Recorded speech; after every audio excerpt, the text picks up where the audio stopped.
Okay, I think we're starting. I want to make sure that we populate with our attendees, so I'll wait a few moments.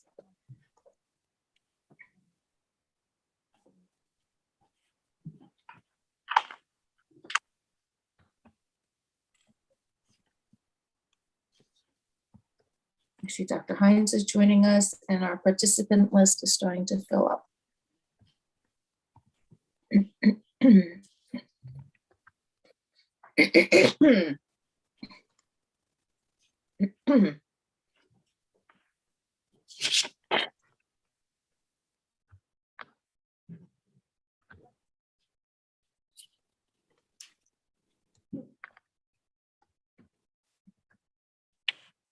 Dr. Shields got a haircut.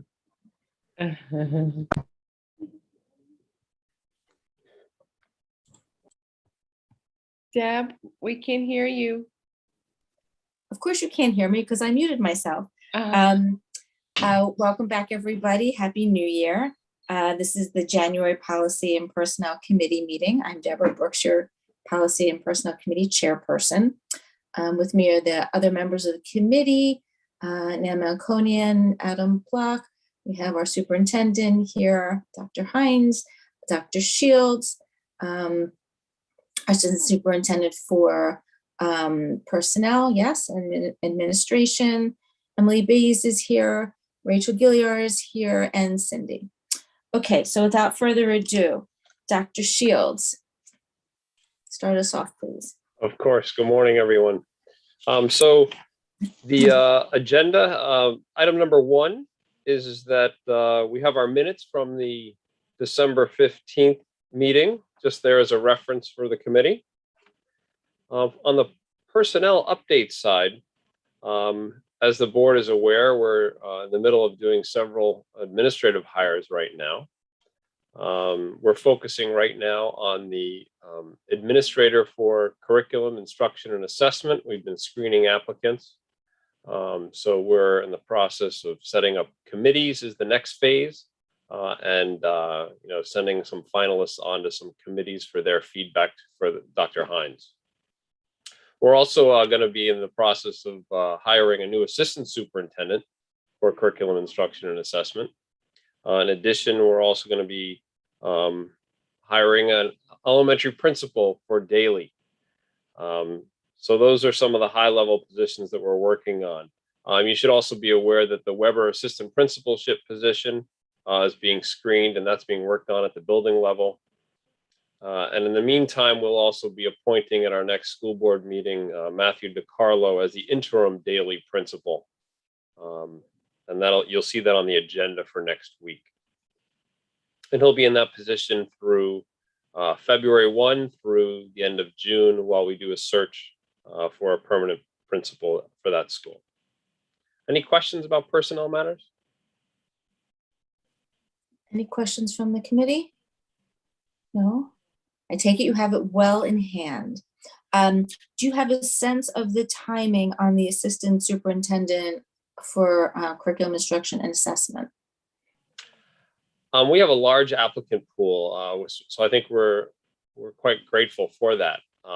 But we're going to start screening once we get the first administrator for curriculum instruction and assessment off to committee. We're then going to start screening for assistant superintendent candidates. So our hope is to have something to you, if not by the end of February, by early March. I know we have a vacation there in the middle, which will cause a little break in flow. But our hope is to get that to you fairly quickly after we get the first position underway as well. Thank you. And I know that there was some clerical staffing. Do you remember that from last time? Yeah, we've made good progress on some of the clerical positions. So we've been moving some people internally and then filling those transfers as well. So I'm happy to say, for example, right here in central office, we've had 2 new staff members come on board within the past month. So I think we've made some good progress in that area. Thank you. Any questions? Lots of moving parts, but fresh starts. So good. And I know you're on top of it. Okay, item 1.3 is the attendance policy. Yes, the committee asked me to work with our attorney, Mr. Miller, to add some language for incentives in the incentive section of the draft policy that we've been working off of. So I would direct you to page 3 of the draft 5100 and added on to the bottom of the paragraph about attendance incentives, the language that Mr. Miller asked that we suggested that we add is that attendance incentives shall not include the receipt of special privileges or awards for more than token monetary value. You may recall that last month we had a conversation here at this committee and you'd asked that language like that be added. So he thought this captured that conversation that he actually was present for, so that was helpful. I see it's not in the draft that's posted on Board Docs. So could you read it just by me one more time, just so I can? Of course. Thank you. Of course. Attendance incentives shall not include the receipt of special privileges or awards for more than token monetary value. And Mr. Miller's okay with that? Yep, that was his recommended language. Okay. For those who are new, who are tuning in, Howard Miller is our counsel, school district attorney.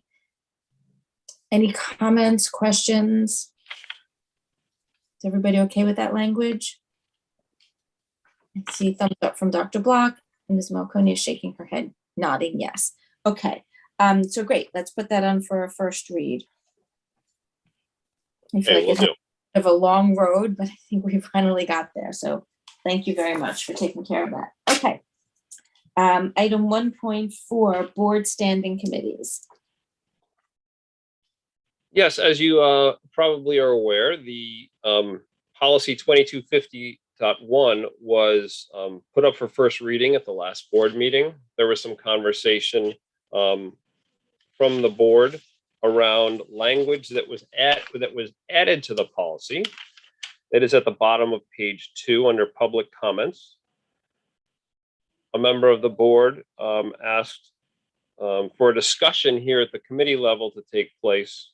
So the language there is that the community is welcome to comment. Community comments shall be limited to items on the agenda.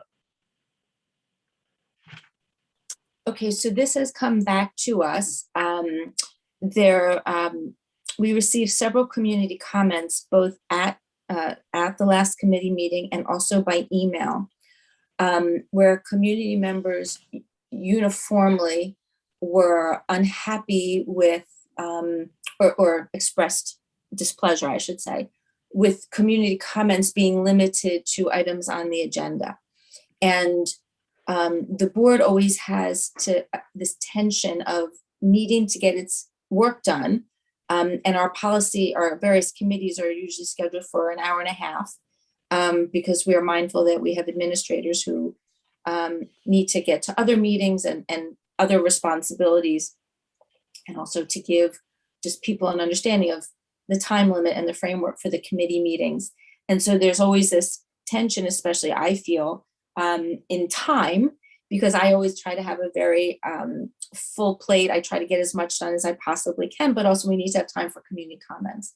And so the thought was maybe limit community comments only to items on the agenda, and community members said, well, at committee meetings, sometimes this is the only time for us to bring up something that might be germane to the committee. It might not be on the agenda, but it might be relevant to the committee. So the board is faced with that tension. And so at the board meeting, we're trying to figure out, what is the language that can accomplish both objectives?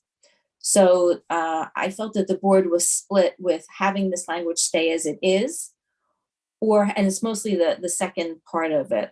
Obviously, the community is welcome to comment. So then it might be that either public or community comments shall be limited to items on the agenda, or should be limited to items on the agenda, or maybe just have it generally consistent with our public comment policy, which is policy number, I wrote it down and now I can't find it.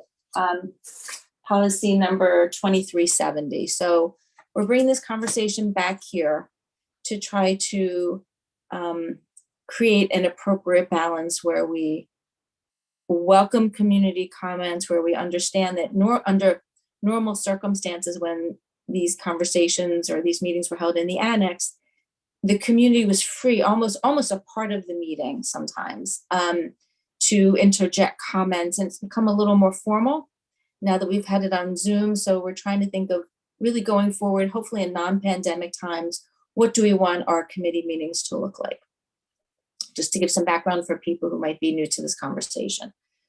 So I take it back to my committee members to have some input. I threw out a couple of suggestions, either either leave the second line as is, change it from shall to should, or write something to the effect of public comments shall be consistent with our policy number 2370. Thoughts? Ms. Malkonia? I think if I remember the context, we were having a conversation about whether community comments were specific and germane to policy, or specific and germane to budget, or curriculum. So I think that can be kind of a I don't want to call it a boundary, but a parameter perhaps, where so for example, if it's the policy committee, we should be hearing community comments based on policy, community comments based on curriculum, community comments based on budget. I think I'd like to see some kind of a parameter around that, rather than specifically about agenda items that are on a particular committee's agenda of that day or of that meeting. That would be my suggestion. Okay, and in the past, generally that's been the case. I can't remember a curriculum issue, for example. Well, I don't know if that's a good way to say it, but okay. Usually, in general, the public has stayed with the topic of the committee because, for example, we don't have the power here to discuss budgetary issues. We couldn't possibly address it. We'd have to lob it to the Budget and Facilities Committee. So I like your point. So that talks about the fact simply keeping the comment germane to the work of the committee, of this particular committee. Dr. Block, was your hand raised? Yeah, so I'm good with that. I mean, I think the broader objective is to basically not make these committee meetings an opportunity for members of the community to grandstand on whatever issue that they choose to. So I think having it being relevant to the committee, yes. You know, I would be okay going a little bit stronger and saying like, should be relevant to the right agenda at the discretion of the chair might be, you know, because, you know, I think the goal here is to not have 25 comments in a committee that are related to something else that the committee maybe discussed a month ago or is discussing in the following month. Okay, I was just writing down your thoughts. Okay, so I don't see any other hands raised before I try to read back what I've heard and synthesized. So, and Cindy, I can always email this to you if I'm going too quickly, but so what I'm hearing is public comments shall be germane to the work of the particular committee and consistent with our public comment policy. Number 2370, and the new sentence, public comments should be relevant to the conversation. Because Dr. Bach, what you said was public comments should be relevant to the conversation at the discretion of the chair. Do you want to fine tune that sentence? Am I capturing your thought? Yeah. That's capturing it. Yeah, it should be relevant to items on the agenda. Should be relevant to items on the agenda. And I think at the discretion of the chair is really implied, right? I beg I your don't pardon? think you need to say it. And, At the discretion of the chair is implied. You don't need to say it. okay. Okay, so basically we're changing that comments shall be limited to should be limited. So the should allows some leeway for the public to comment. So we're asking for it to be relevant, but if somebody in the audience has an item that's relevant to the committee work, but not necessarily the committee work of that day, they're still free. They're still free to comment, to ask a question. We're okay with that? Okay, Cindy, I don't know if you caught all that, but I'm happy to synthesize it and send it an email to you, whatever is easier for you. Yeah, that would be great. Thank you. Okay, that's what I will do. Okay. I see Ms. Malconian, you're not muted. Does that mean you wanted to speak? Oh, I apologize. It's okay. I just didn't want to move on if you had something to say. All right, great. So I will draft that and we'll put this back on for first read and hopefully it will be okay with everybody. And I hope that it satisfies the public, shows a reflection that the board, the committee listened to the public comments on the public comments and really took it to heart. Okay, item number 1.5, reading policy.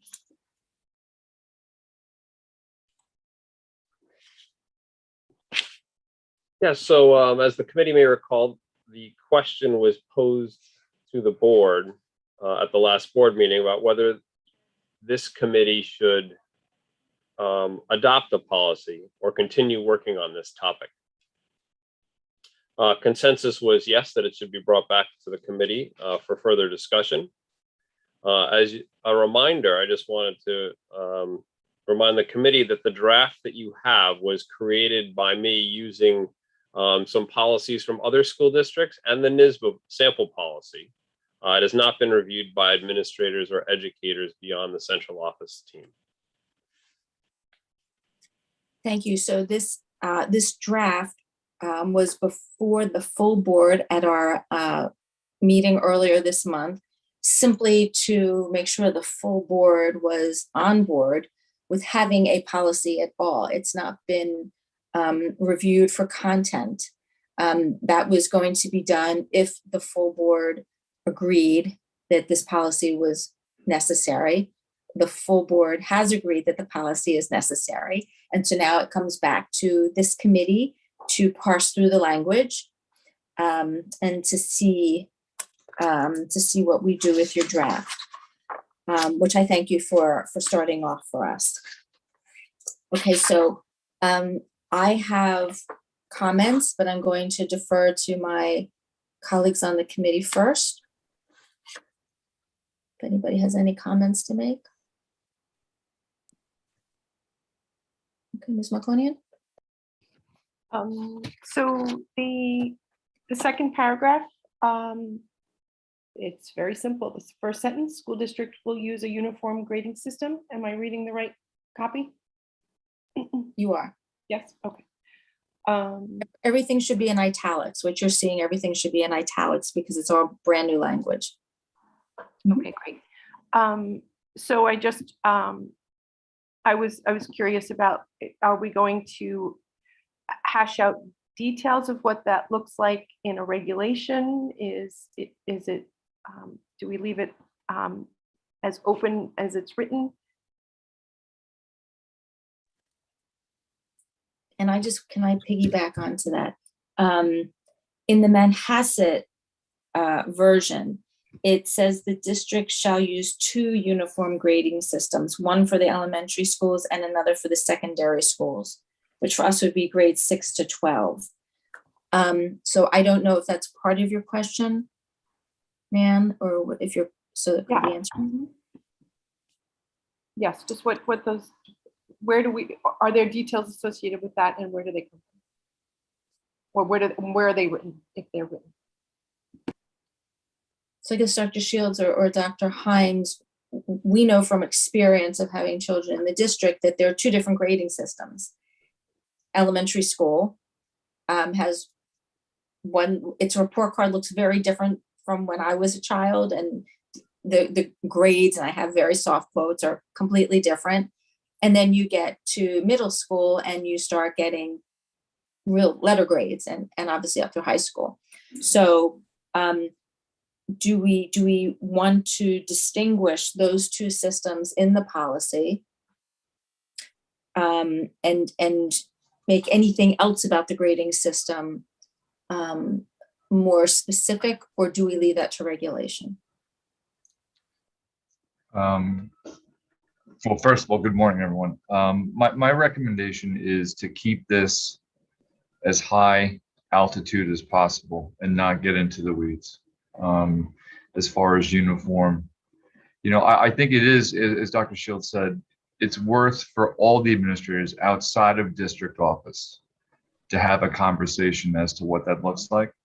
So my recommendation right now is to leave it as is, and if we need to address it later, we can certainly do that. But clearly, and you're right, Ms. Brooks, the grading system we have at the elementary is distinctly different than the secondary level. But my recommendation is to leave it as is for now, and if we need to at some point, after we speak to all the administrators, we can readdress at some point. Any other comments or follow-up on that?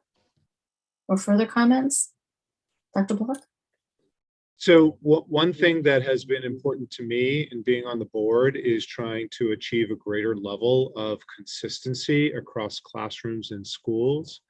I would like to think about a statement in here that at least states that objective, that grading, one of the objectives of grading is some sort of consistency across classrooms and schools. I don't see that here. The uniform grading system to me is an IT thing, meaning like so that parents can access it and students can access it in the same way so that they don't have to go into multiple IT systems.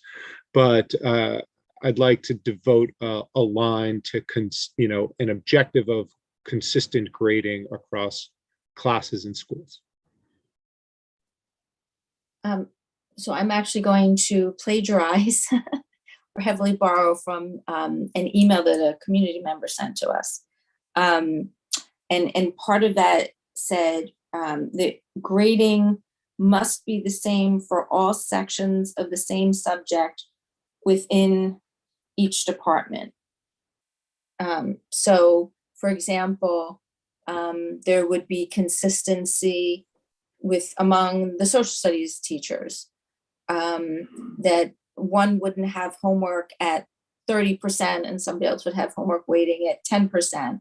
And that as much as possible, because it can be very subjective in English and social studies, where the teacher is evaluating things. Each teacher is going to evaluate differently, just according to his or her sensibilities, as opposed to a math problem where there's pretty much a finite answer. So I understand what you're saying about making sure that there's consistency in terms of weighting and also in the way that the grades are accomplished to the most human extent possible. Dr. Hines, do you understand the concern, and are you okay with adding language that addresses this type of consistency? Not yet. I think we're getting into the weeds when we talk about grading, especially without principal input. I think what I can do with Dr. Shields is bring Dr. Blocks and some other board members' thoughts about this and how we can best try to problem solve it. Because I think that Dr. Block brings up a really good point, but I could almost guarantee you when I bring that point to the principals, there are things that we're not considering right now. And I would love to have the opportunity to discuss it with them before we add any language. But I think it's a good point. Yeah, because I think as a policy overall, we want the fairness. The consistency, I think, is about fairness.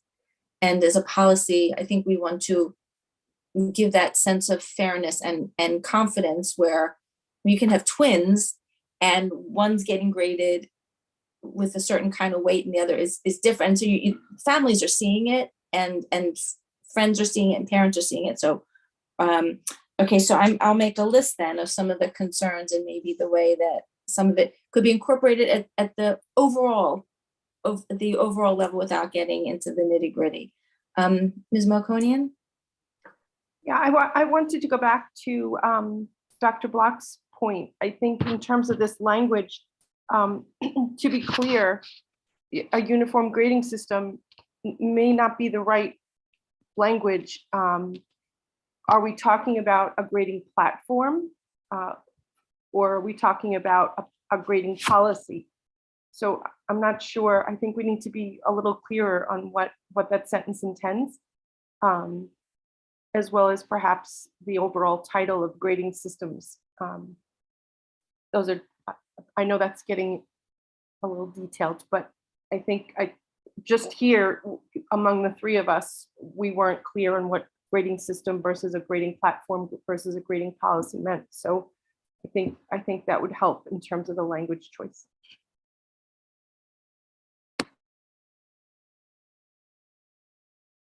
Anybody else? Okay. Were there, I have comments. I want to wait until my committee members have their opportunity. Anybody else? I just want to add, I agree with what Nan said. If all three of us had three different interpretations of what a uniform grading system is, then it's not good language. So we should have a uniform grading. I think we agree we should have a uniform grading platform, right? Which basically means that if you go to Salem School or Daily, you don't have to log into a different methodology. It should be district-wide. But that's different than a, necessarily a system.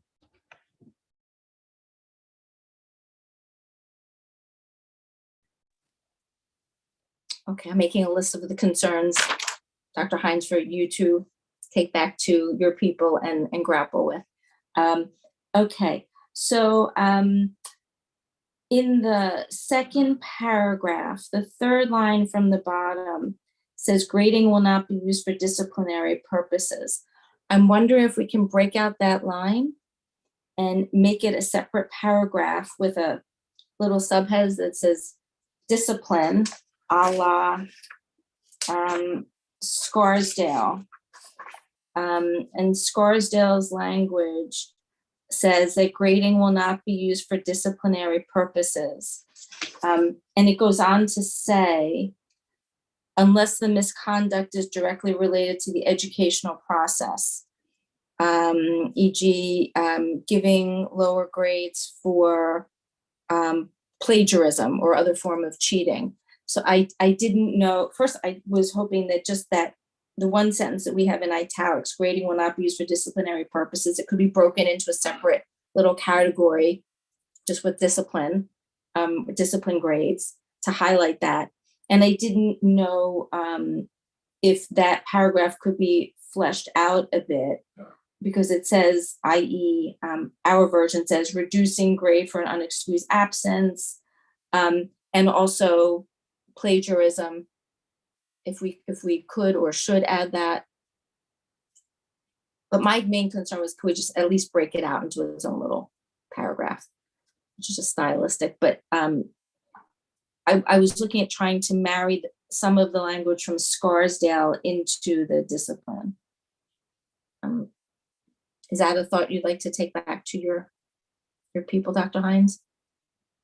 Yes. Sorry, I was just trying to read the scars. All right, you want me to give you some more time? I can do that. No, that's fine. No, yeah, we could certainly do that as well. As I'm trying to find some of the consistencies between the policies we have reviewed and some of the things that maybe are, outliers in some ways. I did notice that with Scarsdale, but I can certainly bring that back with Dr. Shields. I'm meeting with all the administrators tomorrow, so it's kind of timely, and we can discuss it then. Okay, great. My next comment was looking at the Nispa template. Now in the third paragraph of our draft, the last sentence says, every effort will be made to provide students with the opportunity and assistance to make up work. But there was there was language from the template that was omitted. And that language was, going back to the template now, the 5th paragraph, there was a line that said, with the possible exception of absences intended by the student as a means of gaining an unfair academic advantage, e.g. to secure more time to study, every effort will be made to provide students with the opportunity. Is there a reason that that language was not included in the draft? And now that I'm bringing it to everybody's attention, is it something that should be included, or was it excluded purposefully? It was excluded purposely because it was very specific in nature. We felt that the language that was put in our draft was more general. Okay, so then, okay. And then under the next heading on the draft, processing and changing student grades, it says the professional judgment of the teacher will be respected. And the template says, while the professional judgment of the teacher shall be respected, it is understood that occasionally there may be need to be an adjustment of grades after the term. And I'm wondering, to me, the first sentence sounds as though the teacher has the final word. There's never an opportunity to challenge the grade, or for the parent to come in and try to, and I'm thinking about a situation that the board had encountered in the past specifically. And I'm wondering if this first sentence in the draft makes it, I don't know if dogmatic is the right word, but because the following line is, once a grade is assigned to a student by a teacher, the grade may be changed only by the building principal. So to me, it doesn't give the opportunity for the student to challenge the grade. Sometimes there's a legitimate challenge, or for the parent to come in and say, why is the grade like this? So this concerns me. Ms. I guess Brooks?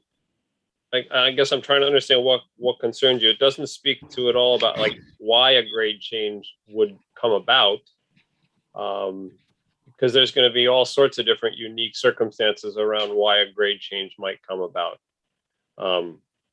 But typically a question is raised either by a student or by a parent, and that's brought to the teacher.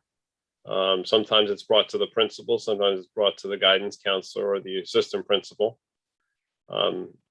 But there's a mechanism here to make a grade change, which is what was important. So I'm wondering, is this about a final grade on the transcript or a report card, or is this a quiz, for example? So it's because once a grade is assigned, so for example, a child gets a test back and there's a grade assigned to the test. To me, this reads as though the only person who can change that grade is the building principal. So that's how I was reading this initially, rather than the final grade on the report card or the transcript. So I don't know, now I'm thinking, I don't know which grade this means.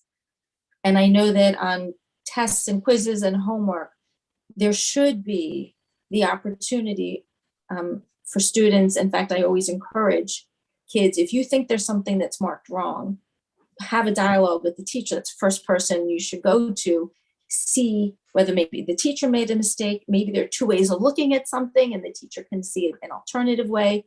Maybe it's a Scantron mistake, whatever it is. So I'm concerned because we're doing this in policy and I want it to be broad and I don't want there to be any misunderstanding. I want to be sure that the language covers the intent that we want it to cover. So to me, this language basically says, once you get a grade on a quiz, the only way you can change that is by going to the principal, which is different than the final grade on a report card. So Is there, Ms. Maloney? I'm reading it as a quarter or a final grade because the rest of the explanation in the NISBA sample policy is the examples that for reasons to change or reflecting additional assignments, correcting mistakes, or to accommodate student illnesses.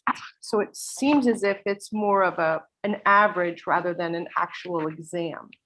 So I guess if that's the case, we should be clearer in, again, more clear in language in the grade that we're discussing or we're describing here.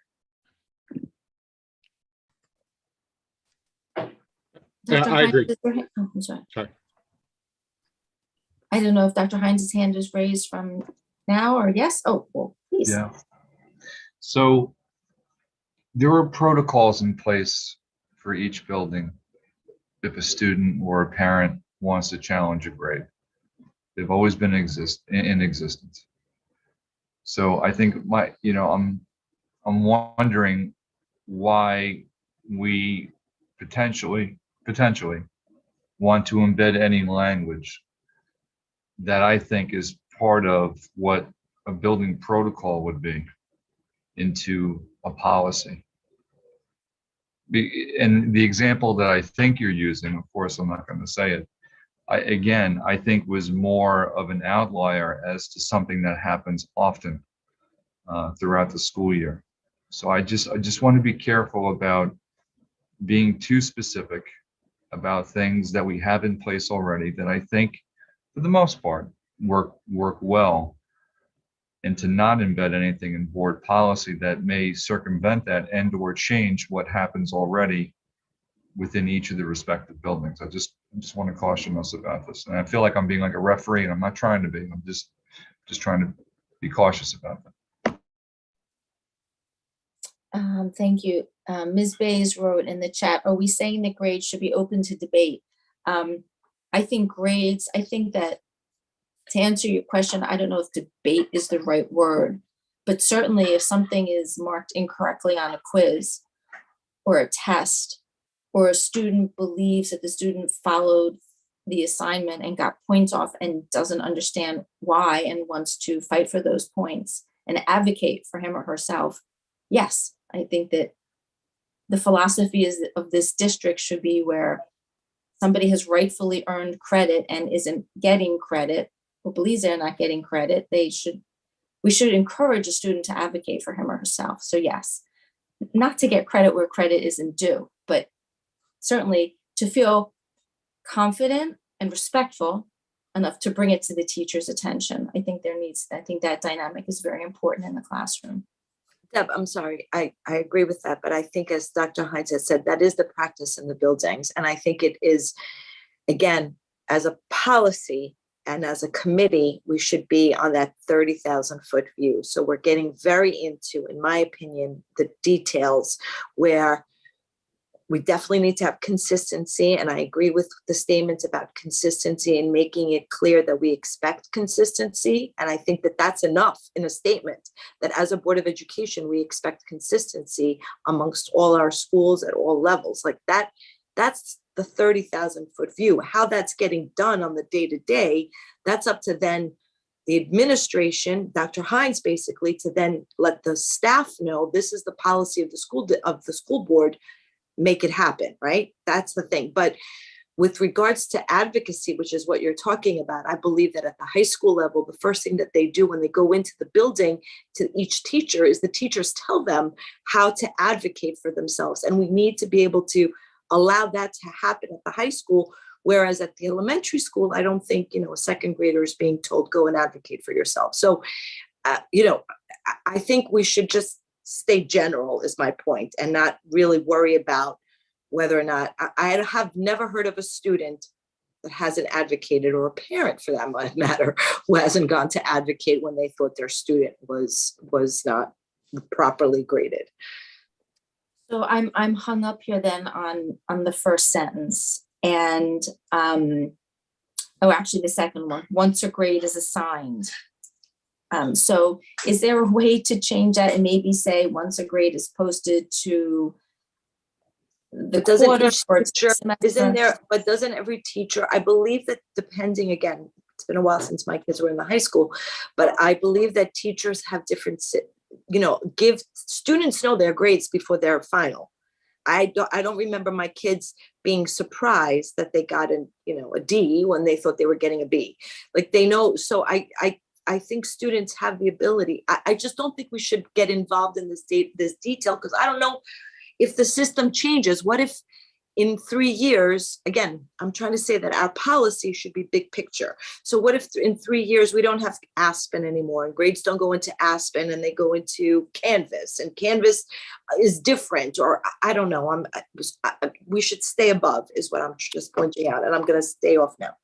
No, it's okay. But actually, there are kids who don't know what their current averages are because the grades are not being posted. Again, this is getting into the weeds. So then we should then, so then our policy, consistency. Right. So then our policy should say that. So then our policy, if you want to talk about big picture, right, then our policy should say that grades, students should be given access to their grades before they become final. So I think that in itself, in my opinion, that statement allows for advocacy and allows for knowledge and allows for consistency. So if we can say something like that in our policy, that we should allow the knowledge, then that to me covers it all. And we're not getting into the detail of, and students should advocate and parents should know when they should speak to the principal. Like that's the kind of statement I think we should put in our policy. Okay, but I'm still if that's there. I'm still hung up on, once a grade is assigned to a student by a teacher, the grade may be changed only by the building principal. I am getting stuck in the weeds because I thought that sentence referred to a test or a quiz or a homework assignment. And so I'm just asking that sentence then be clarified. So Deb, I have a suggestion for that. Yes, and the grades are closed or Right. So what was left out of the Nisba policy in that sentence was after the term. So it's that language, I think, would help explain that completely. So while the professional judgment of the teacher shall be respected, it is understood that occasionally there may be a need to be an adjustment in grades after the term. So that explains that it's not about a quiz or a test.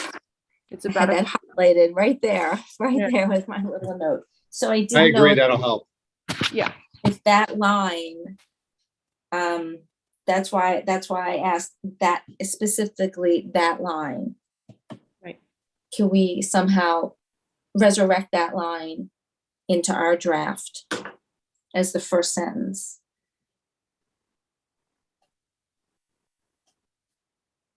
Along with something that says as a policy that students should be given access to their grades before the grades become final, or for the end of the term or the quarter or the end of the marking period or whatever we want to call it.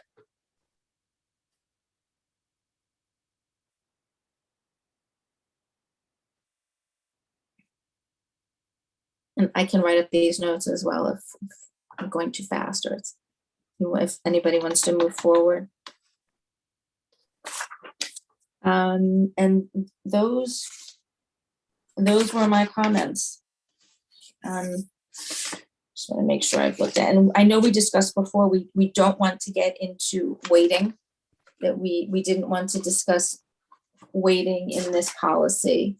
I remember from the last conversation, Jericho has its weighting policy, and Jericho's policy actually, I guess, looks more like regulations, because it lists out the grades and the weighting. And I think Dr. Hines, you said last time, please don't do that. That's okay. Anybody have any comments or questions? Before we keep going, I do want to bring up the consistency piece again. I drafted some language that I would like to see in, which is the district aims to have consistency in grading across classrooms, schools, classrooms, and sections. I think I said why I think this is important. I think there is value to having this consistency.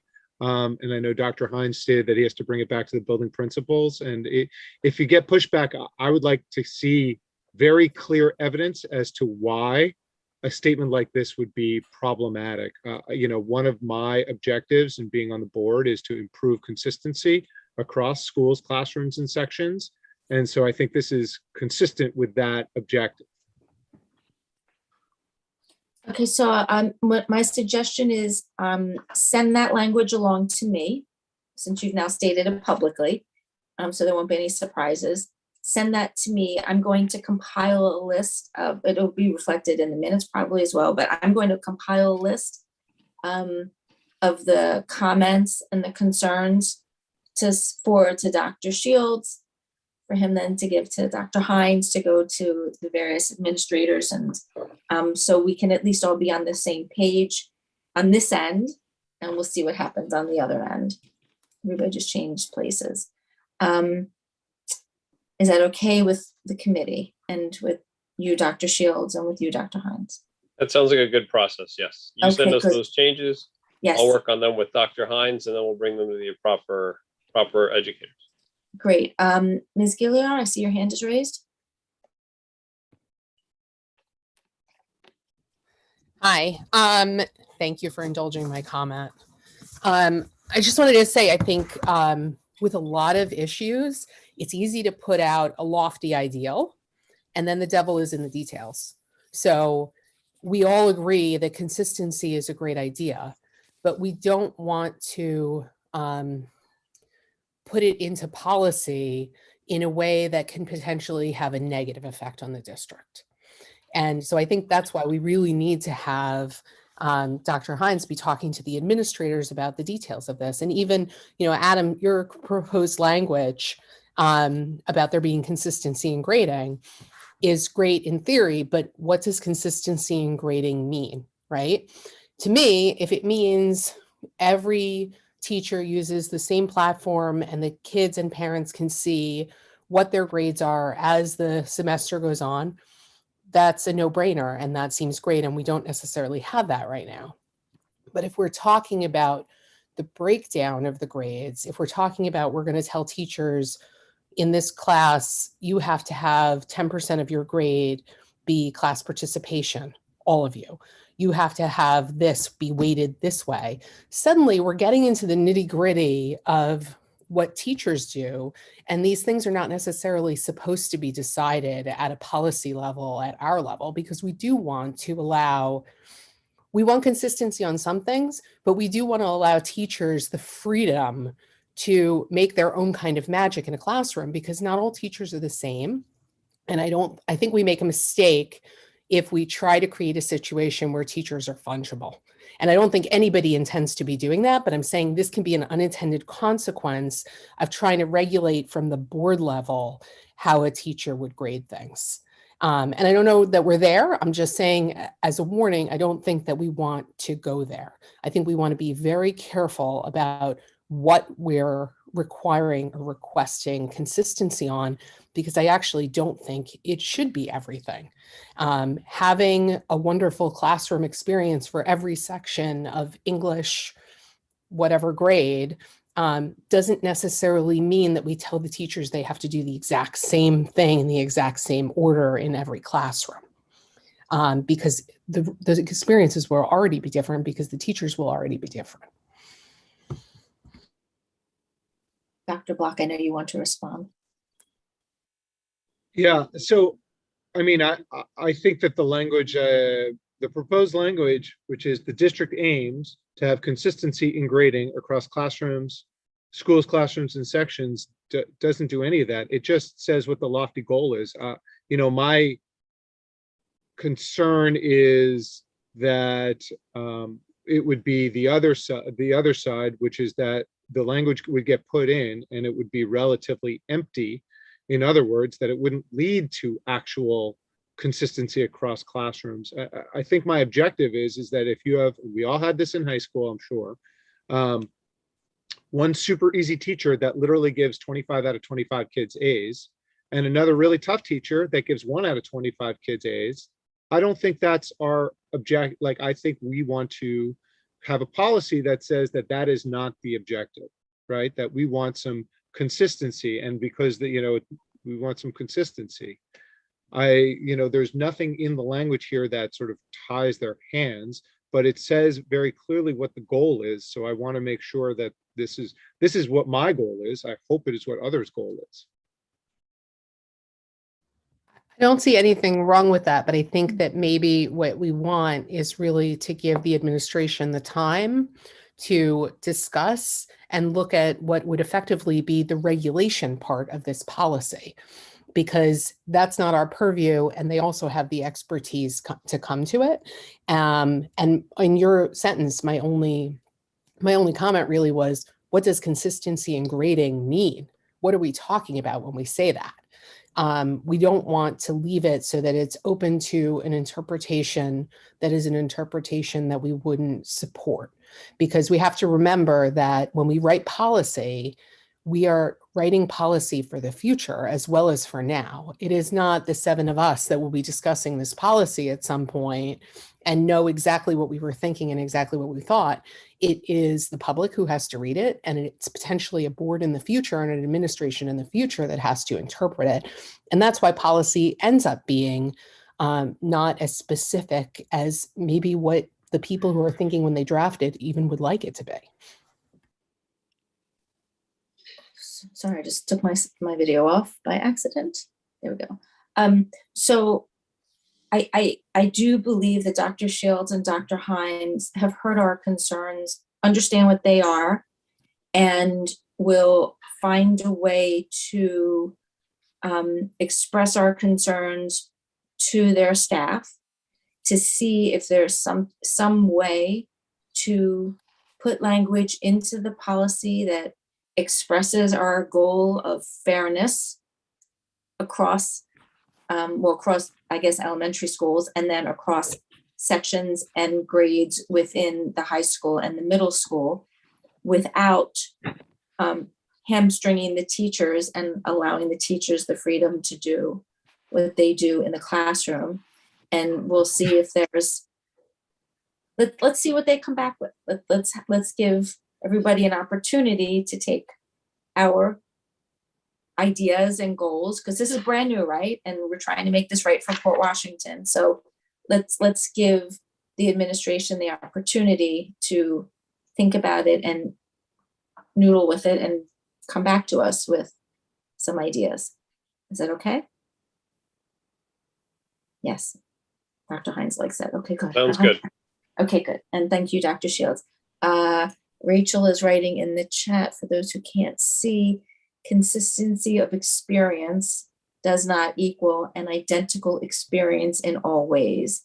That's what I was trying to get at, but support raising this issue completely. Okay.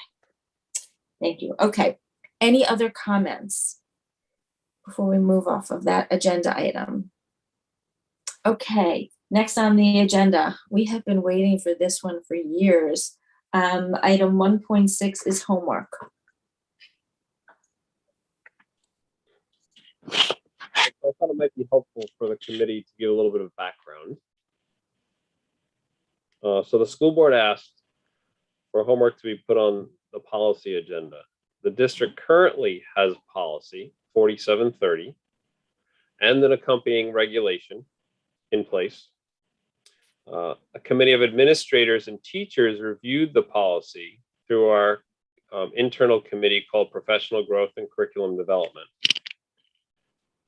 They reviewed the current research and the practices of our teachers, kindergarten through 12th grade.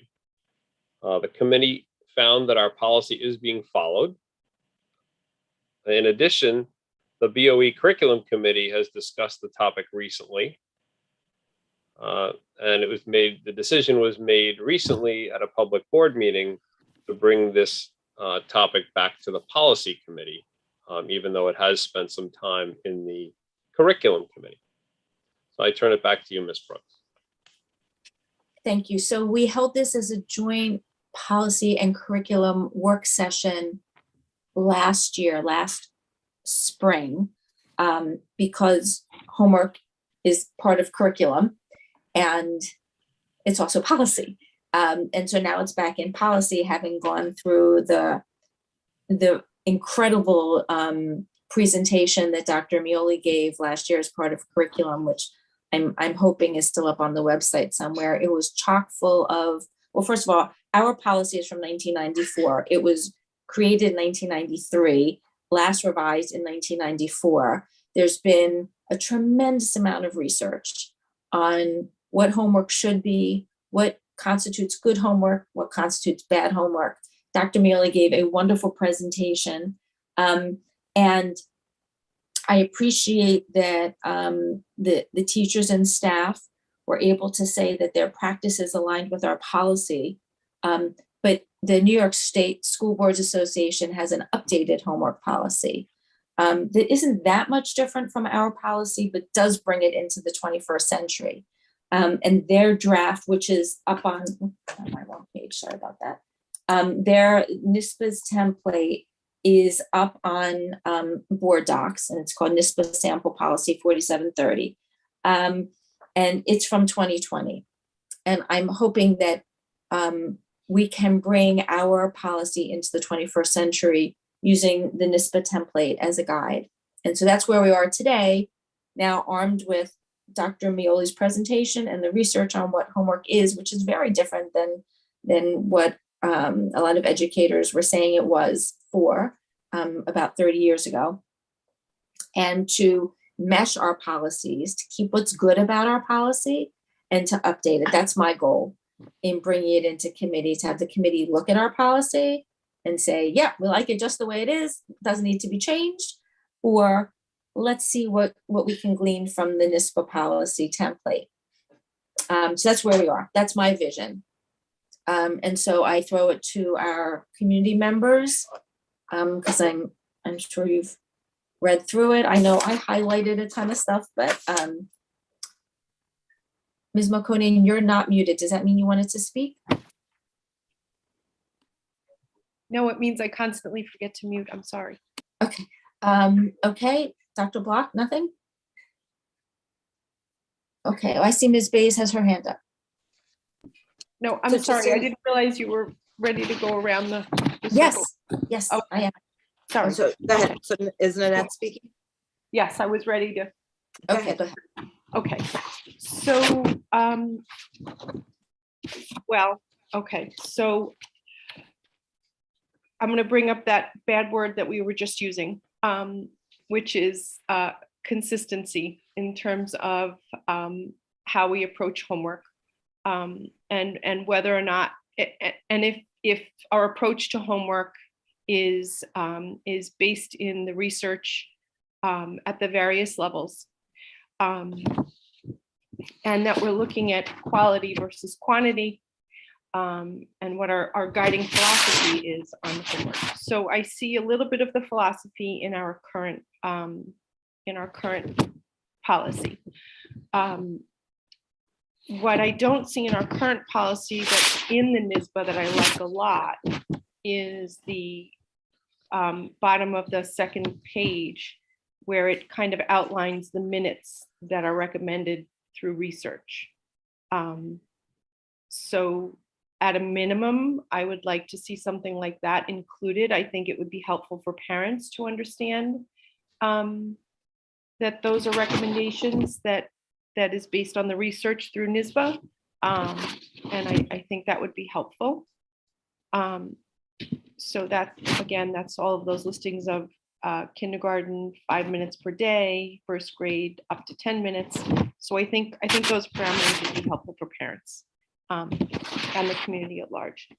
And if we are going to go more toward the NISBA policy, there are some things that I think we need to discuss potentially removing, and other things to add. For example, they only use the word parents, and I think obviously I would rather it say parents and guardians. So there's a variety of areas where we need to add guardians. At the bottom of the first page, part in the last paragraph, The first sentence, homework should help children learn by providing practice in the mastery of skills, experience in data gathering and integration of knowledge, and an opportunity to remediate learning problems. I don't think that we should be including that last phrase, and an opportunity to remediate learning problems. Remediation is not done through homework, and I'm speaking as a special education teacher saying that. I just, it rubs me the wrong way, and I don't think it should be there. That's my suggestion for that. On the second page, there's a variety of mentions of grading of homework. I'm not sure if we want to be including language in there about grading homework.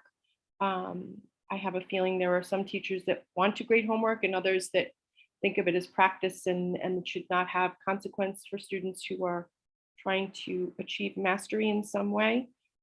So I think grading homework is kind of an area we don't want to cross in a policy. And definitely further down, it says that it's 10% of a student's grade, and then that definitely should not be in there. The students and parents and or guardians should be aware that homework counts as 10% of a student's grade. I don't think we should be wading in that kind of a detail at all. And those were my comments for the sample policy. Thank you. Ms. Bays, I'll get to you in a second. I'm thinking as we're going through this that I want to hear the committee's concerns, but I think also we should give the administration the opportunity to look at the two policies and synthesize much the same way that we do with the grading policy. So armed with our concerns, which I think are important. So we give some direction and what our goals are, aligning with our vision and mission, which I think your comments are. And also the opportunity to go back and synthesize and come back to us and so take our concerns and synthesize with your expertise and bring it back.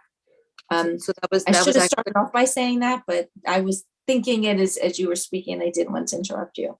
Yeah, that's what I wanted to say, actually, so I think when we look at the Nispa policy, which is an updated policy from, like we said, from what we did, what I think it adds a little bit more is a little bit more detail and time frame, which I think needs to go back to our administrative team, because those are not necessarily the practices of the school district. For instance, as Nanette pointed out, it says, 10% of a student's grade. I know for a fact, we just finished discussing a grading policy where we're discussing how, grades are being put in. We also know, based on our own personal experience with our children in the school district, that some levels don't grade at all the homework. There are other classes at the high school, for instance, that homework is part of your overall grade and it is graded. So it really depends. So back to the big picture question that we've been talking about, our policy should have the general, but not necessarily the specifics that this is. So I think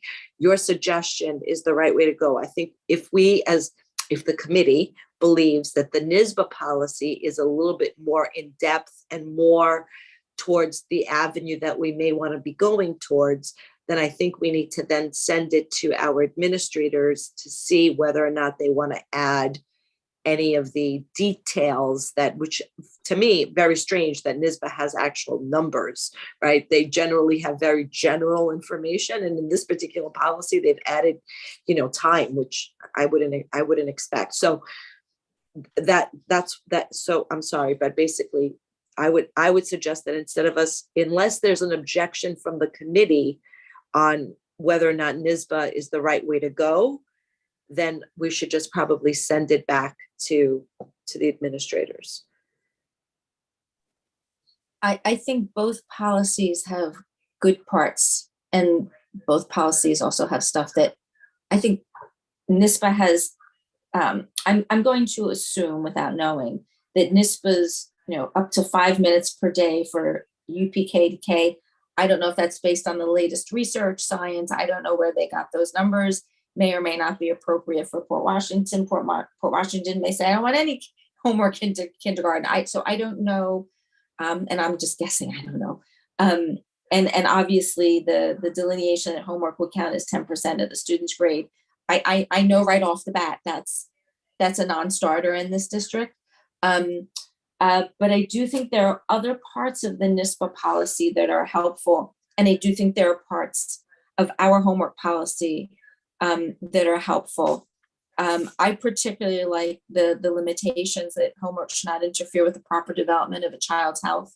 I think that and I get that a kid taking 5 AP classes, especially in a district where we start school in September, and then we have AP classes in May, as opposed to schools in other parts of the country that start in August. So they have several weeks of instruction time under their belt that we don't have when we start off in school. I understand that sometimes homework carries over into vacation time, and which is really unfortunate. But I do think the philosophy of the district, especially with the whole child and the vision and mission, is that we don't want it to interfere with the proper development of a child's health. We want kids to be able to go outside and play and have fun, especially when they're young. And even when they're older, they need time just to breathe some fresh air. And they can't do that if they're home doing homework till 2 o'clock in the morning, which is the case for many students at the high school level. And also we want kids to be able to take advantage of the many extracurricular activities that this district has. I actually think the extracurriculars are so important that every child should be involved in them, whether it's the sports or the music or the chess club or robot, whatever it is, because that's usually where they find their passions. So taking the good from our current homework policy and meshing it with the good from NISPA is with that direction in mind. And I'm happy to point out some other instances. I mean, I like the language from our policy in the first paragraph that talks about how the homework assignments should be an extension of clearly defined school activities and should be appropriate to the age, ability, and independent level of the students. To me, that fits in with the whole meeting the child where the child is, the whole vision and mission. So the primary purpose of homework is, it's not to penalize, it's not for busy work. It's all the things that Dr. Meoli incorporated into his presentation. So I could babble on and share all my highlights with you, but if that's helpful, and if not, then I'll just stop. And Dr. Block has his hand raised. Sorry, I didn't see you. Go ahead. So this is important to me. The reason that's important to me is I believe that the current policy is too broad, and I think it needs to talk a little bit about the numbers, as Nanette said, and the numbers being what is an expected amount of homework. I could tell you personally from experiences, number one, when my kids were in kindergarten, I had one twin that got no homework and another twin that got homework. And so our au pair would literally photocopy the homework from one twin and give it to the other one. That doesn't sound like great consistency across classrooms. Today, my first grader gets more homework than my fourth graders do. Also does not sound like what we think is the appropriate trajectory. So I think that it is valuable to have very clear minutes associated with it.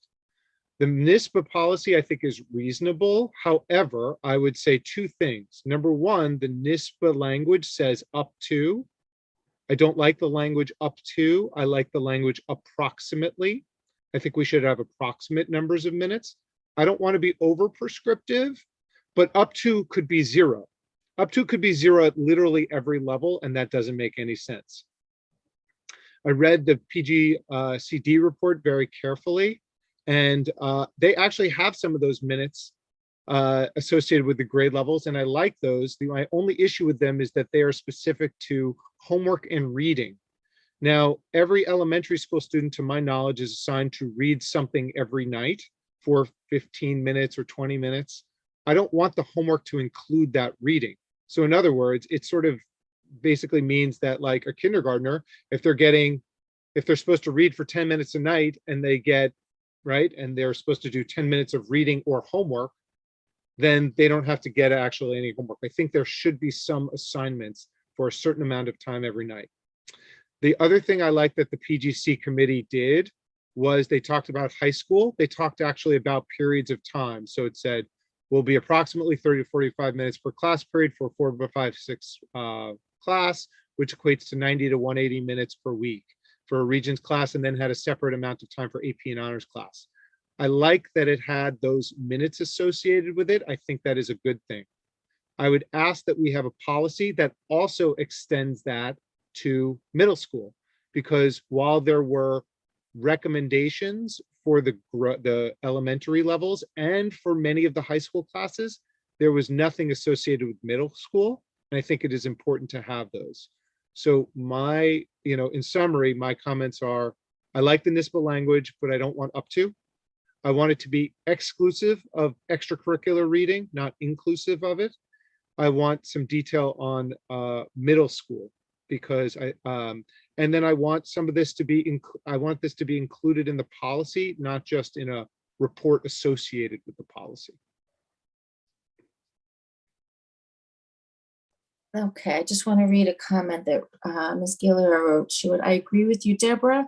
I support this committee continuing to discuss and arriving at the ideals that we believe should be the guiding principles on homework. We also do have input from PGCD already in their recommendations on homework, which is what Dr. Block said. So somewhere we have to come to a comfort level of how much practice gets put into policy. And so I'm, with those comments in mind, unless you want clarification, Dr. Shields or Dr. Hines, I will leave it to you to take it back, synthesize with the staff, and decide what is right, what should rightfully be within the policy, and what goes into regulations, and what is practice. There may come a time when we no longer have AP classes in the district. I don't know, but things change, research changes. But the one thing is that kids need to be met developmentally where they are. I think that usually doesn't change. Dr. Hines? So I've had some experience changing a policy related to homework, and it's not an easy thing to do to find common ground, because everybody has different thoughts and opinions about it, including myself, by the way. I deeply respect what everyone's saying as far as wanting things to be consistent and potentially having timeframes attached to, let's say, grade bands or grade levels. I caution us, and again, I'm usually not cautioning anybody, but I am cautioning right now that I don't want to just talk about this with the administrators. I want to speak about this with the teachers as well. And as much as they gave us a document, I still think they need to be part of this conversation post this meeting, so they understand what some of the board's concerns were. They were not concerns, just things they would like to see potentially embedded. And so my recommendation would be not only having a conversation with the administrators, but also including the teachers as well, using the PGCD document to make sure we're using that as a reference point, and then having a conversation and then reporting back to this committee. Yes, agreed. Understanding our philosophy and what we hope to achieve through vision and mission. I don't want to sound like a broken record. Dr. Block, your hand is raised? Or was that from us? Yeah. I mean, I think what we saw was actually, I thought, some very good recommendations in PGCD, but at the end of the day, what their recommendation was to, even though we have a bunch of good recommendations with guidelines, we say that we don't want to have any policy change. And that, I thought, was not correct and not the direction that I believe the district should be going in. And so I want some changes to the current policy rather than, I want some changes to the policy. That's not how I read their recommendation. the way I read it, because I believe they didn't have the benefit of seeing the Nispa policy, the template. And so the way I read it was the teacher should have discretion, but their practices, they confirmed that their practices were in line with our current policy, which isn't current, but it happens to be our current policy. That's how I read it. I didn't read it as saying nothing in our policy needs to change, but I could be wrong. I could be reading it the wrong way.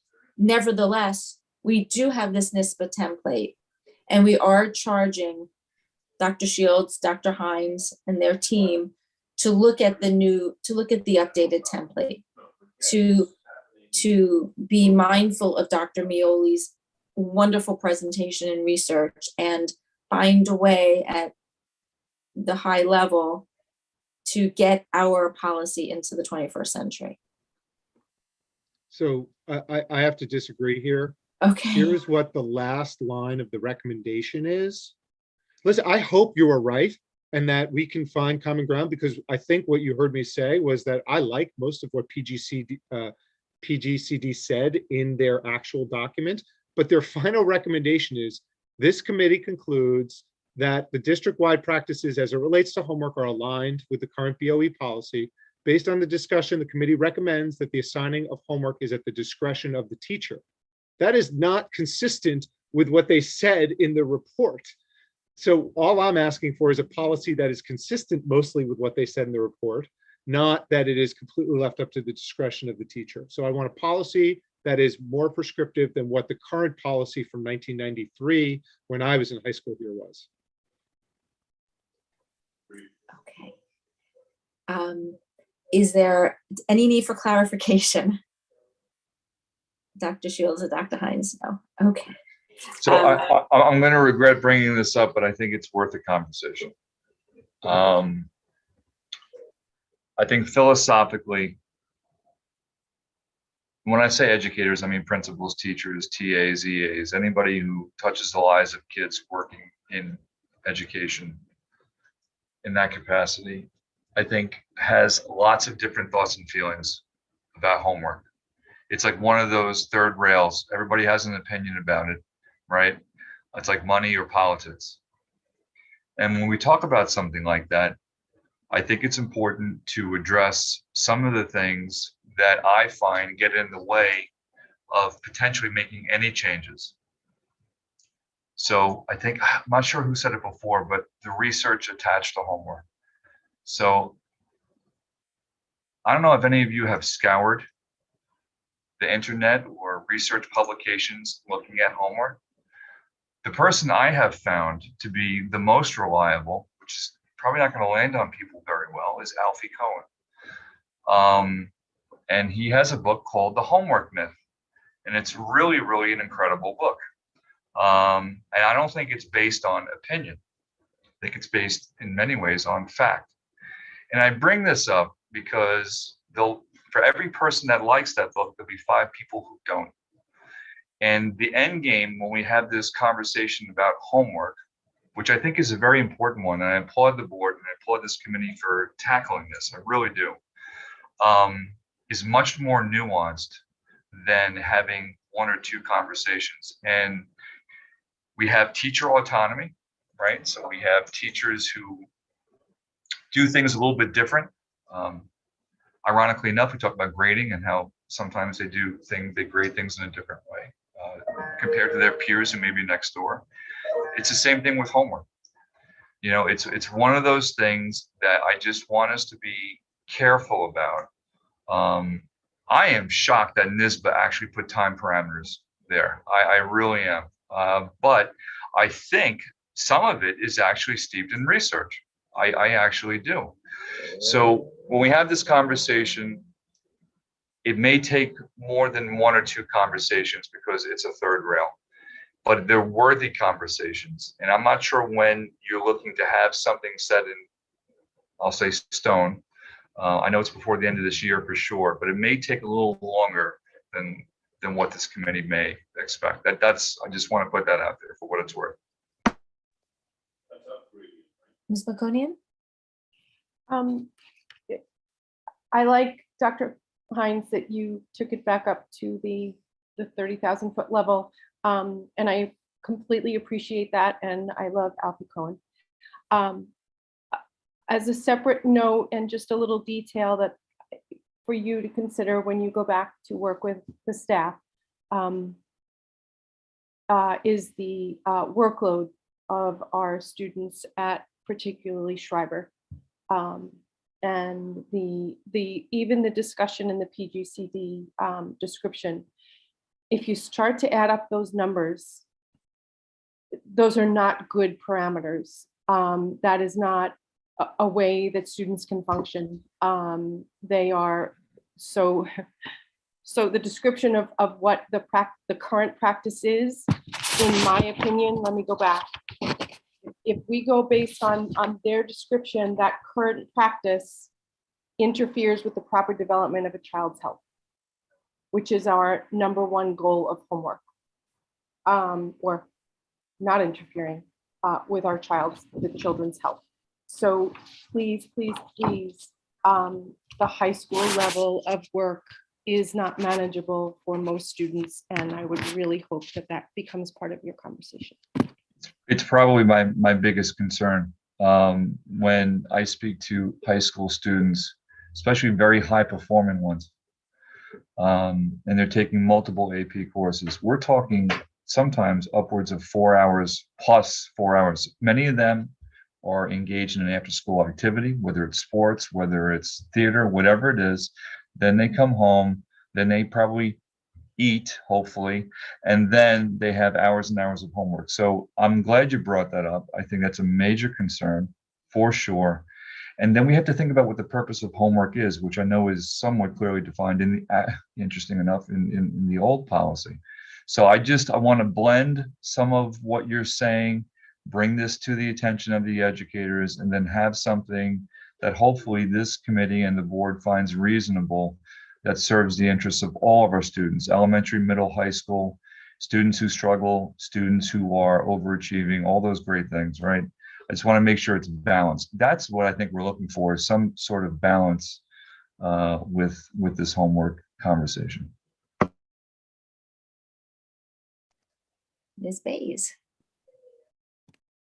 I was going to say balance, because I think we can't make assumptions that the high school kids are overburdened, because there are high school kids who only function and want to function with the overburden and want to function with the 6 APs and the 10 APs and are fine doing the sports. So I think we need to be careful and make sure that what Dr. Hines said is that as the 30,000 foot view, we are trying to be a balanced and keep in mind all the other stuff, because I do not believe that we can make statements that kids are overstressed. That's not true. I mean, I too had high school students who took the 10 APs and graduated with AP scholars, and they worked fine. They weren't stressed. They weren't doing a lot of work. So it depends on who the kid is. So I think that's the overall, and I don't think, again, our job as a Board of Education is to get involved in the details of this. I think we've sent the message that we want to get something that is balanced, that has some sort of consistency, and we should ask for our administrators' input. But let's not make, I don't think we should assume things on who's stressed or not. I think our administrators understand our charge to them. Have fun. And I understand that things take time. We've been waiting.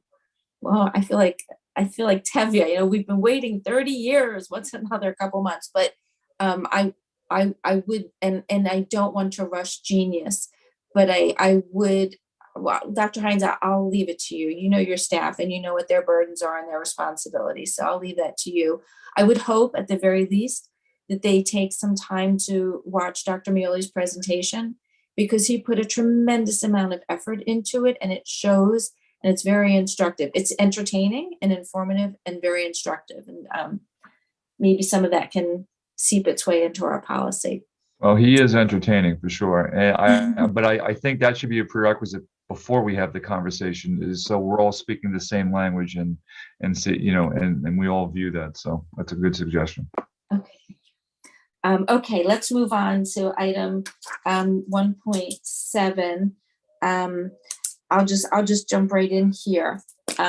We revised our agenda preparation and dissemination back in 2019, and there was a new section of the public officers law. I'm sorry, Dr. Shields, but I figure I'm just gonna plow ahead because it's 10:55. There's a new section, new part of the public officers law that went into effect in November 2021. And I do believe our policy is consistent with it. And I know that the language about posting, it's really for the public to be able to access the agenda no less than 24 hours in advance of a meeting. We do have that language in our general board, did I write down? In our general policy, but we don't have anything specific. We have in our general board meeting policy, I think, where we say we're going to post the agenda no later than 24 hours in advance. But the language is not in the agenda preparation and dissemination policy. And so NISPA put out this template, which is dated from 2021, that will update our policy somewhat, but it doesn't really change what we've done, and we are in compliance with the law. So I just wanted to bring this forward so the public can understand that we do post the agenda for the public within the confines now of the new requirements in the public officers law. But there are some things in this NISPA update that I didn't know if the board wanted to incorporate some of it into our existing policy, our agenda policy, which is really bare bones. And so we can have that conversation now, or we can take community comments. And since we are in compliance with the law, that was my main concern. So we can either take community comments now, so we don't, so we can let our administrators and our superintendent get back to work, or we can talk about this policy. I just wanted to make sure the public understood we're in compliance with the public officers law.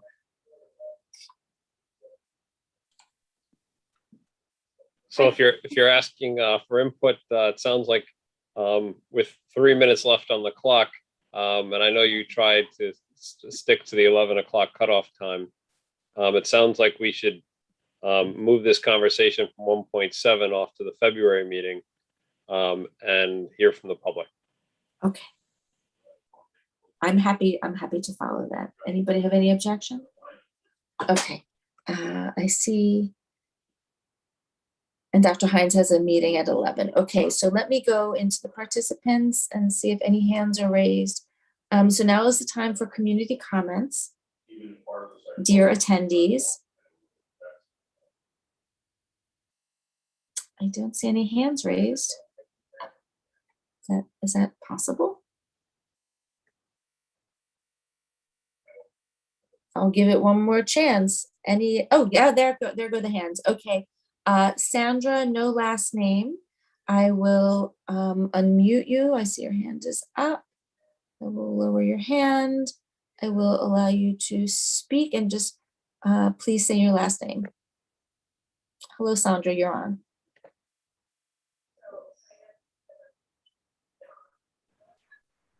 Hi, can you hear me now? Yes. Hi, my name is Sandra Alvarez. I just had a question as far as the advocacy for students, as far as the final grade. I know you guys are working on the wording for that, but I asked if there's a way to ensure that it's listed in the student handbook at the Schreiber level. On a search, I couldn't find any ability for a student to see the policy. I know you mentioned that there's a school level for everyone as far as a way to advocate, and there's policies in place, but not all students have very vocal parents or guardians.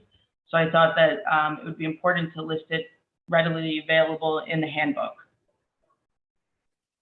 So Dr. Hines, is that something you communicate to the building administrator? That really doesn't go through the board.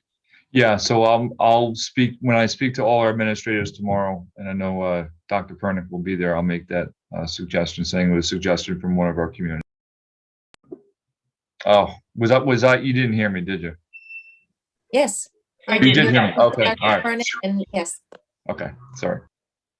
Okay. Let me go back to the attendee list.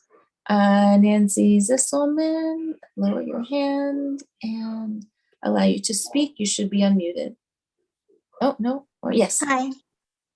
Hi, thank you so much for addressing this very important topic of homework. And of course, by assigning homework, I know that teachers believe they're doing their utmost to help students achieve and meet certain benchmarks in the curriculum. And my perspective as a parent, as an elementary parent on homework isn't all negative. My daughter, you know, in real time, I can actually see, you know, my daughter's strengths and weaknesses from seeing what her homework is and what she's learning in the classroom. And without her being assigned homework, my understanding of these areas would be severely limited. However, the process of her moving from kindergarten through third grade, she sort of has had like the reverse amount of homework each year, which seems like being the most in kindergarten, and now sort of we're in third grade back up to what she had in kindergarten, which to me doesn't seem appropriate. I'm really fortunate she never complains or resists doing her homework. It takes a significant amount of time. It requires time management, and it feels like that the students there's like a high stakes involved in you know, not only the quantity but the you know, the content of what is being assigned. And just one note about reading,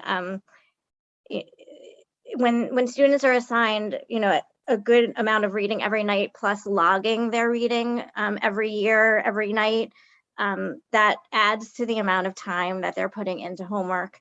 And I think there is some research that reading logs are not necessarily helpful in developing a reader. I guess I would say, I know I'm not a teacher, I'm a guidance counselor, but my instinct is that much of what I have seen that is assigned is not necessarily developmentally appropriate in terms of quantity and the content. And I do find that there doesn't seem to be a real way of seeing, like as a parent, seeing that this will ever change, just because I know that teachers want autonomy, and I totally respect that, but I don't get the sense that this will necessarily change, and that's a little bit frustrating. But again, I do value homework to an extent, and I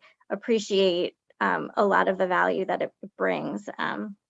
But that's just my perspective as an elementary parent. Thank you so much.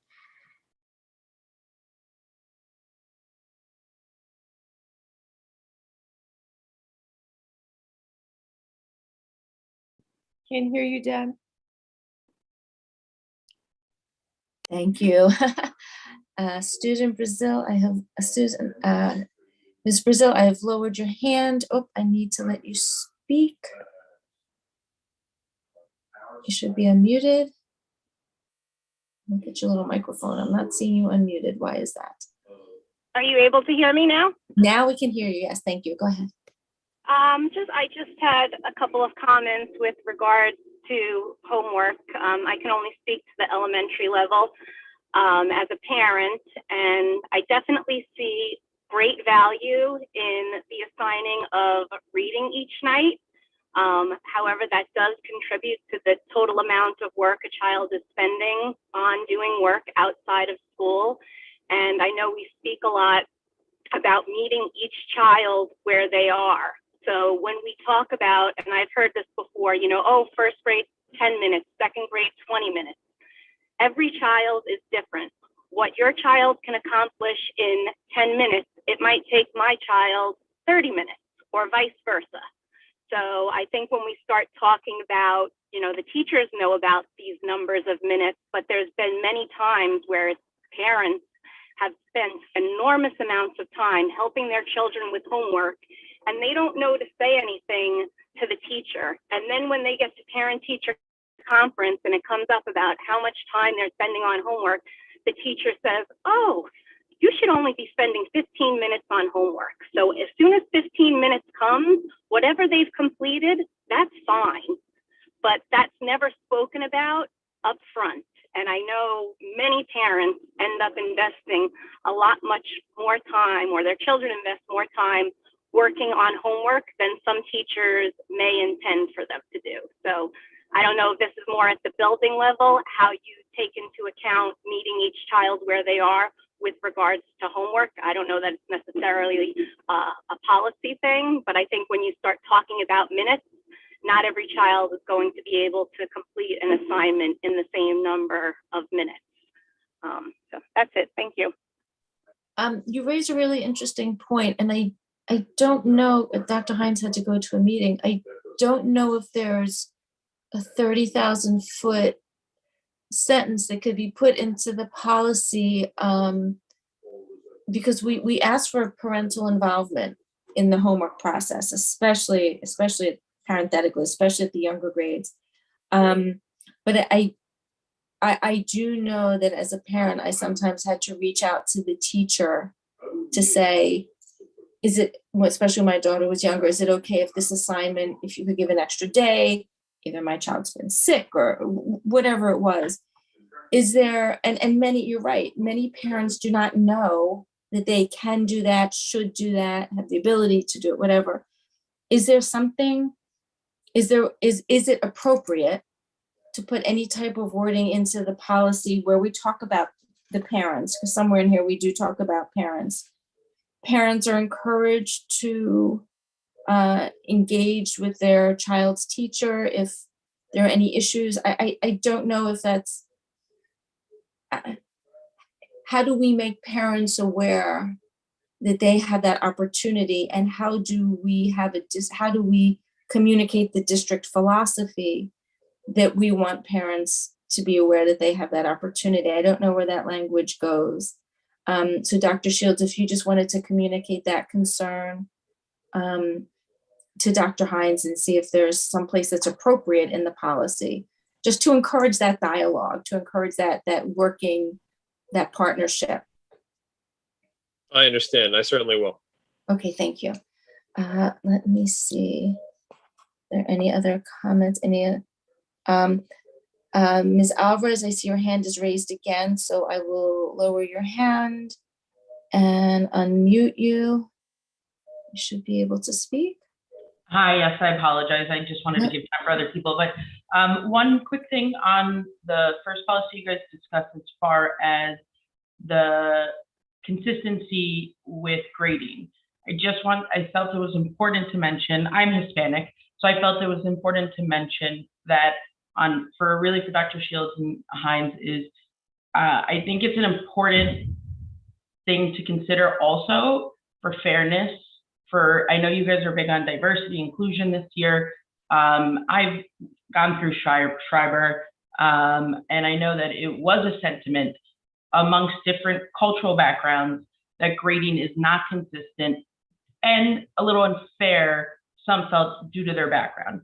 I am not saying that anything is valid prior years or even currently, but I think a more consistent background with grading can help deter some of those feelings, some of those sentiments potentially amongst students of different backgrounds.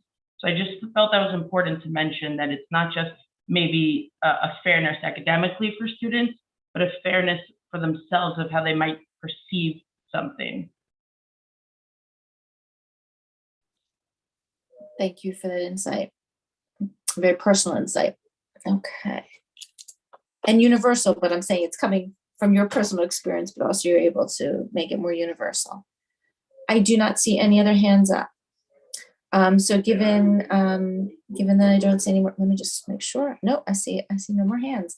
So with that, our next meeting is on Wednesday, February 9th. It is a week earlier than normal because we have break coming up, which will be here before we know it. So on that note, I say thank you to everybody here. I think we covered some really important, really the meat of what's happening in our district, aside from the general curriculum, but the homework and the grading I'm really, really grateful to Dr. Shields and Dr. Hines for working with us to make this come to fruition, especially homework after, I know there are people here who have been waiting for this to come on for the better part of a decade. Ms. Malconi is raising her hand as well. And the grading policy, I think, is a welcome addition to our book of policies. So on that note, let everybody get on with their day. Thank you to all the participants who were attended. Cindy, I will be reaching out to you with my notes. I will try to collate everybody else's comments so we have a nice packet for you to share with Dr. Shields. And stay safe, everybody. Stay healthy. Thank you very much. See you in February.